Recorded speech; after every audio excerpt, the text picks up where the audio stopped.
Hey everyone, it's your boy Dos and welcome back to my channel on YouTube.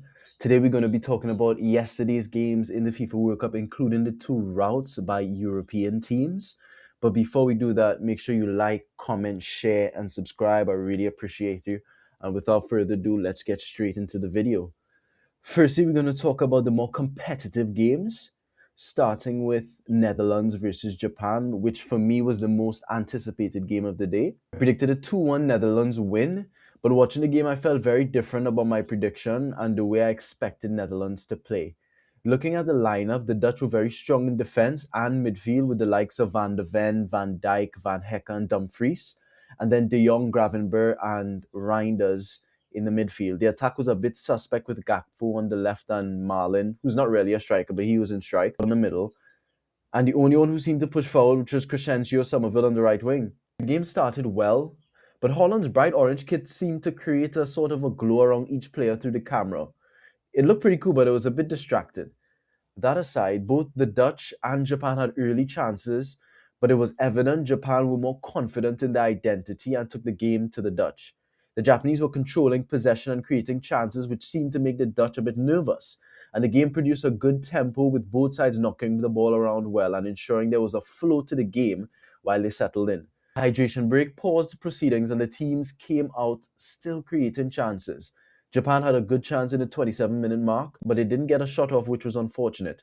The height disparity between the Dutch and the Japanese was really significant, so crosses into the box by the Japanese weren't really an issue to deal with, and therefore playing it on the pitch was their best foot forward.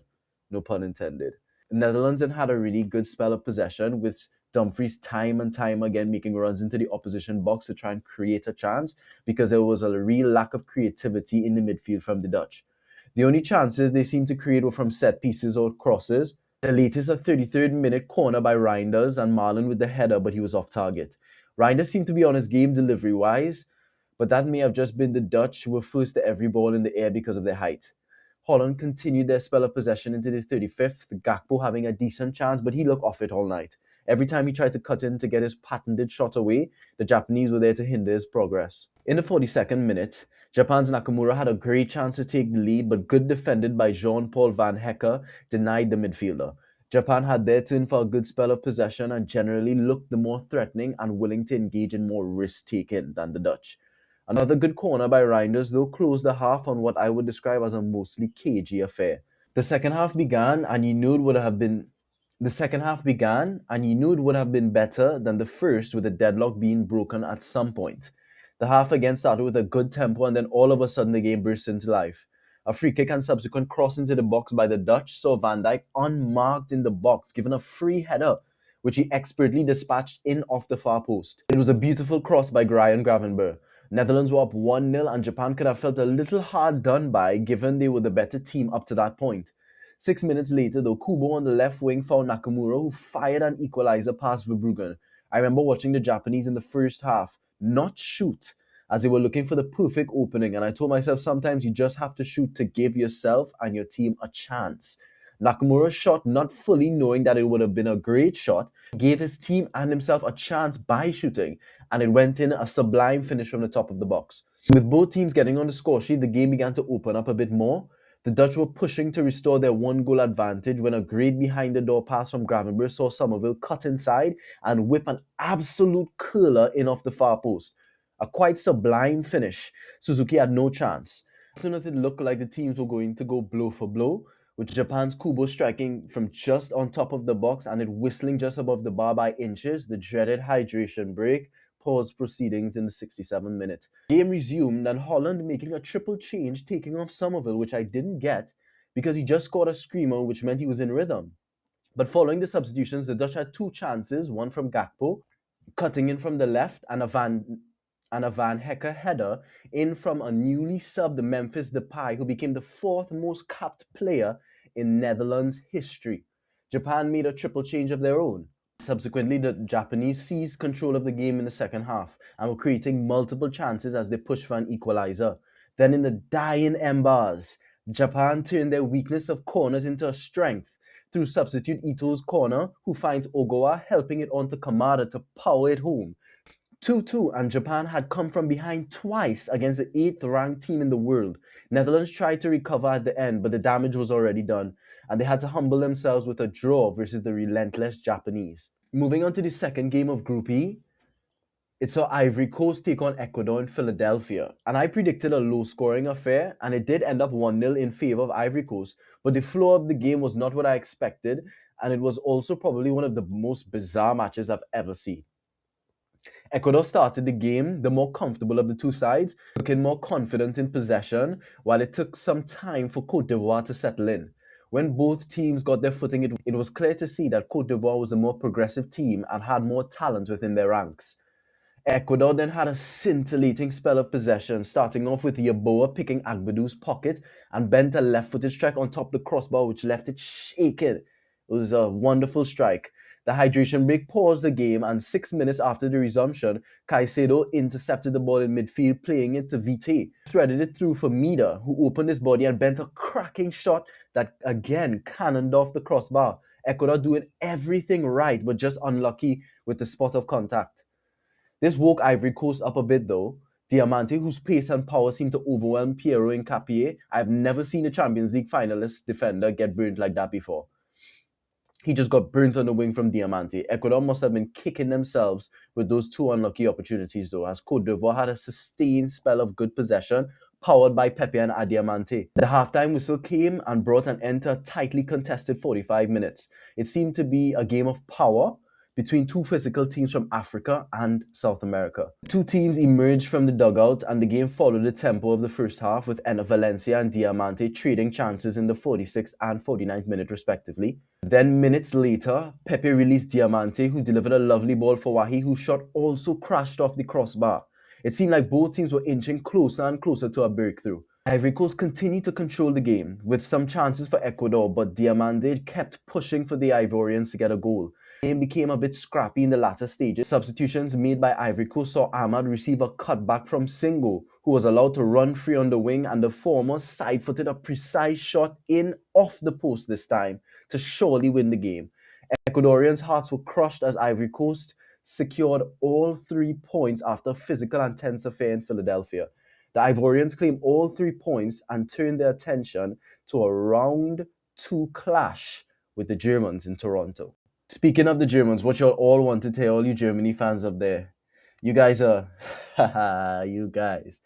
So Germany played Curacao, and yes, it was Curacao and not Brazil. Don't let the scoreline fool you.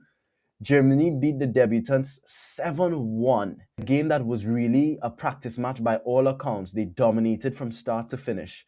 Germany started on the front foot, locking down possession and creating chances. Musiala had his shot blocked, and Germany came right back with Florian Wirtz, who laid the ball off for Felix Nmecha, who curled a beautiful finish into the far post. In the 21st minute, Locadis saw his effort blocked for Curacao, but the rebounds fell to Comenencia, whose left-footed shot deflected off Kimmich and flied past Neuer. Going into the hydration break, Curacao scored their first ever World Cup goal to equalize with big brother Germany. The Germans, rocked by the equalizer, took some time to re-establish their dominance in the game, and after a couple chances, defender Nico Schlotterbeck headed home for the Germans after an in-swinging corner from Nathaniel Brown. Schlotterbeck looked a threat from set pieces up to that point of the game, but headed home his first international goal for his country to make it 2-1. As halftime was nearing, you could see the angst within the Curacao team to quickly get to halftime. However, 2 clumsy challenges by Bacuna and Bazor saw the latter clip him in the box, leading to a penalty for the Germans. No question it was a penalty though. Havertz calmly passed it into the net, sending the keeper the wrong way. After half-time, things went from bad to completely worse for the Caribbean country, with Kimmich linking up with Musiala on the right-hand side, and the German number 10 picking out the bottom left-hand corner with a sublime finish. More German defenders were getting in on the act, with Nathaniel Brown this time turning from provider to scorer, the left-back. He received a flick from Undav and drilled his first international goal for the Germans. Undav then turned scorer after provider like Nathaniel Brown, and he scuffed Kimmich's layoff into the back of the net for 6-1 in the 78th minute. Kai Havertz completed the legendary scoreline that obviously beat Brazil on their way to winning the 2014 World Cup. The Germans won the game 7-1 on the night, despite a spirited effort. And in the late game, Sweden took on Tunisia in Monterrey, Mexico. Another rout by European team as a tie finished 5-1. And at this point, guys, I was so tired. It is so much football to consume. I stayed up just to watch Alexander Isak and Viktor Gyökeres play.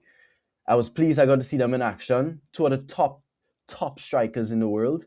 And it was Gyökeres that had a shot saved by the keeper, and Yassin Ayari of Brighton, who could have played for Tunisia, unleashed a ferocious follow-up shot from outside the box. In the 13th minute, a long ball to Gyökeres was held up well by the big Swede, who played in Isak, who ran from the halfway line all the way into the box and coolly passed it into the goal. Although, in my opinion, the keeper should have done better there. It basically rolled off his hand into the goal. Sweden looked dominant all first half, but a long throw into the box was cleared, and Tunisia regained possession, and a cross from Hannibal was met by Rekic, who headed it home 2-1. It was going into the halftime interval, and all to play for in the second half. Tunisia could have felt good about themselves going into the second half, knowing that they had reduced the deficit to 1. But after the break, Sweden remained the dominant force in the match, creating chances and stifling Tunisia. Isak looked gassed early in the second, possibly due to a mixture of the heat and match fitness, as he recovered from a broken leg this season. He was hands on knees, but found enough energy to pick the pocket of the Tunisia defense and lay it off for Gyökeres, who made it 3-1 in the 59th minute.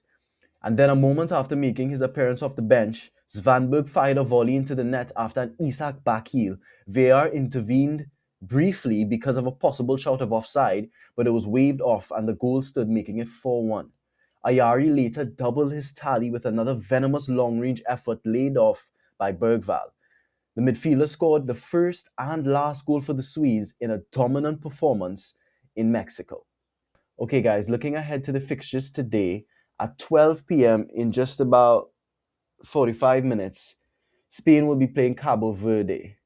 I have Spain winning this 5-1. Given the scores yesterday, I believe the European team is going to continue to dominate against lesser teams. So I'm going to have Spain winning that 5-1. At 3 p.m., we have Belgium versus Egypt.